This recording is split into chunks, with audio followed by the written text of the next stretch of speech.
আমি কিভাবে খুব সহজে অল্প সময় শাক পরিষ্কার করে নিই সেটা আজকে শেয়ার করব, আর সাথে দেখিয়ে দিব কি কি আজকে রাতেরবেলা রান্না করলাম পরের দিনে দুপুরের জন্য। শাকের আটি খোলার আগেই গোড়া থেকে আমি কেটে বাদ দিয়ে নিয়েছি, এটা শক্ত থাকে বেশ, তাই ফেলে দিতে হবে। তো আগে থেকে আমি এটা কেটে ফেলে দিই, পরে পচা পাতাগুলো আর অন্যান্য যে অপ্রয়োজনীয় শাক বা পাতা রয়েছে সেগুলোকে আমি বাদ দিয়ে নিয়েছি। এবার বড় একটা পাত্রে করে বেশি করে পানি দিয়ে একদম কচলিয়ে ধুয়ে নিব, যাতে কোনো বালি অংশ না থাকে।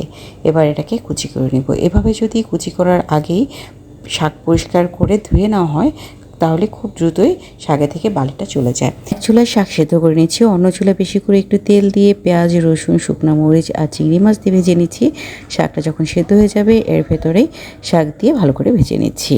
শাক ভাজিতে কোনো হলুদ ব্যবহার করিনি, তাই শাকের কালারটা কিন্তু সবুজই রয়েছে। ভাজা হয়ে গেলে আমি বক্সে করে উঠিয়ে রাখছি। এখানে আলু দিয়ে ভেটকি মাছ রান্না করেছি। মাছের বড় পিসগুলো এক সাইডে রেখেছি, কাটা আর মাথার পিসটা রেখেছি আলাদা সাইডে, আর আলুগুলো রেখেছি এক সাইডে। এতে করে পরের দিন যখন বের করে গরম দেওয়া হবে তখন মাছ ভেঙে যাওয়ার সম্ভাবনা থাকবে না। আর পাঁচফোড়ন দিয়ে টক ডাল রান্না করেছি। এখানে তেঁতুলের টক দিয়েছি, আর তেঁতুলটাকে আমি আলাদা করে উঠিয়ে রাখছি যাতে করে খুব বেশি টক না বের হয়। এখানে আগের রান্না গরুর মাংস রয়েছে, বাচ্চারা যদি মাছ খেতে না চায় তাহলে গরুর মাংসটা গরম করে নিতে পারবে, আর রয়েছে দুধ জাল করা। এতটুকুই ছিল রাতের রান্না বান্না পরের দিন দুপুরের জন্য।